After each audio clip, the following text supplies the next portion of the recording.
নমস্কাৰ বন্ধুসকল, আজি আহিছোঁ অন্য এটা বিশেষ দিনলৈ।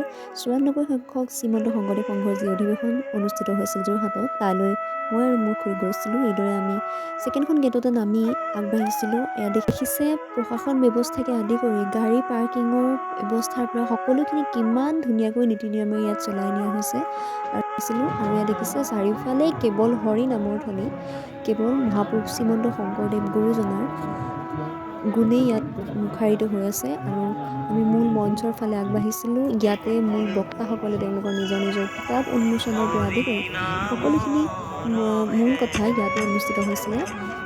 এয়া দেখিছে কি এক সুন্দৰ পদক্ষেপ। তেওঁলোকে বিনামূলীয়া সেৱাৰ জৰিয়তে খিচিৰি আৰু পায়স সকলোকে যোগান ধৰিছে। আৰু এয়া দুজনা গৌৰৱক প্ৰমুখ্য কৰি শ্ৰীমন্ত শংকৰদেৱে যিহেতু প্ৰিয় শিষ্য মাধৱদেৱক পঢ়াৰ পো বুলি মাতিছিল, সেই নামৰ উদ্দেশ্য কৰিয়ে ইয়াৰ নাম ৰখা হৈছিলে পঢ়াৰ পো। আৰু এয়া হৈছে সেৱা বাহিনী, আৰু এই সেৱা বাহিনীত অসমৰ বিভিন্ন প্ৰান্তৰ পৰা হাইলাকান্দি, ধেমাজি সকলো প্ৰান্তৰ পৰা যুৱক যুৱতীসকলে ইয়াত থাকি লৈছিলহি। তেওঁলোকে ইয়াত সকলো ভকত বৈষ্ণৱক সেৱা আগবঢ়াইছিল। ইয়াৰ দেখিছে আৰু তাৰ লগতে তেওঁলোকে বিভিন্ন ধৰণৰ প্ৰতিচ্ছবি, এয়া অসমৰ প্ৰিয় অসমৰ প্ৰধান খেতি চাহ, সেই চাহ খেতিৰো এক দৃশ্য দেখুৱাইছে। আৰু লগতে শ্ৰীমন্ত শংকৰদেৱৰ সেই সত্ৰীয়া নৃত্যভাগো তেওঁলোকে দেখুৱাইছে যে শ্ৰীমন্ত শংকৰদেৱৰ যি সৃষ্টি নামঘৰ শ্ৰীমন্ত শংকৰদেৱৰ সৃষ্টি, সেয়াও ইয়াত প্ৰতিস্থাপিত কৰা হৈছে। তাৰ লগতে ইয়াত দেখিছে যে অসমীয়া শিপিনীয়ে যে তাঁতশালত সপোন ৰচিব পাৰে, সেই কথাও ইয়াত ইয়াত দেখুওৱা হৈছে। লগতে শ্ৰীমন্ত শংকৰদেৱ আৰু মাধৱদেৱক একেলগে দেখুওৱাৰ লগতে অসমীয়া গ্ৰাম্য জীৱনৰ এক প্ৰতিচ্ছবি ইয়াত দেখুওৱা হৈছে মৰণা মৰা কথাটোৰ জৰিয়তে। তাৰপিছত আমাৰ ভাগৰ লাগিল, আমি গৈ চাহৰ যিহেতু ইয়াত ধুনীয়াকৈ ব্যৱস্থা কৰা হৈছে ভকতসকলৰ কাৰণে, খুৰীয়ে মই গৈ ইয়াত চাহ খাবলৈ বুলি ল'লোঁ। মিঠৈ শেষ হৈ গৈছিল, আকৌ দুয়োজনীৰ কাৰণে মই মিঠৈ লৈ ল'লোঁ। খুৰী বহি আছে, তাৰপিছত দুয়োজনী চাহ খালোঁ। তাৰপিছত ইয়াত দেখিছেনে মানুহে কৰ্ম সংস্থাপনৰ কাৰণে ক'ৰ পৰা ক'লৈ যে আহিব লাগে, কিন্তু এটাই ভাল লাগিছে তেওঁলোকে এই ভকতসকলৰ মাজত সেই কৰ্ম সংস্থাপনৰ বাবে নিজৰ বাটটো মুকলি কৰিব পাৰিছে।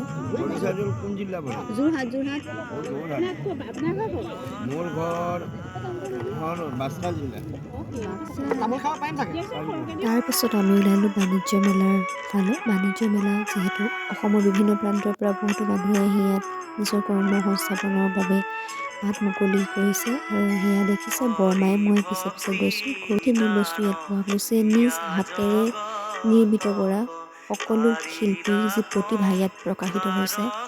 কুটীৰ শিল্পৰ পৰা আৰম্ভ কৰি অসমীয়া গহনাৰ পৰা আৰম্ভ কৰি সকলোখিনি। আৰু ইয়াত দেখিছে যে বনৌষধি যিবিলাক দৰৱ, সেইখিনিও ইয়াত পোৱা গৈছে। তাৰপিছতে ইয়াত দেখিছিলে মানুহে নিজৰ হাতেৰে কিমান ধুনীয়া ধুনীয়া বস্তু, সঁচাকৈ বহুত বেছি ধুনীয়া লাগিছে বস্তুবোৰ। তাৰপিছতে এয়া তিয়কৰ যুৱ সাধাৰণৰ দ্বাৰা পেৰিছৰ আহি নিৰ্মাণ কৰা যি আইফিল টাৱাৰ, এই মেলাৰ মুখ্য আকৰ্ষণ আছিল। আৰু এয়া বেগ লৈ ঘৰলৈ বুলি উভতোতে আকৌ চকুত পৰিল সেই ধুনীয়া দোকানখন, য'ত বিভিন্ন জনগোষ্ঠীৰ গামোচাবিলাক ইয়াত সজাই থোৱা আছে। সঁচাকৈ কি যে মনোমোহা আছিল। এইদৰে মোৰ কিছুমান মৰম লগা স্মৃতি আপোনালোকৰ আগত আগবঢ়ালোঁ। খালি ব্লগটো দিয়াহে বহুত বেছি দেৰি হ'ল, তাৰ বাবে বেয়া নাপাব। আকৌ আহিম, বাই।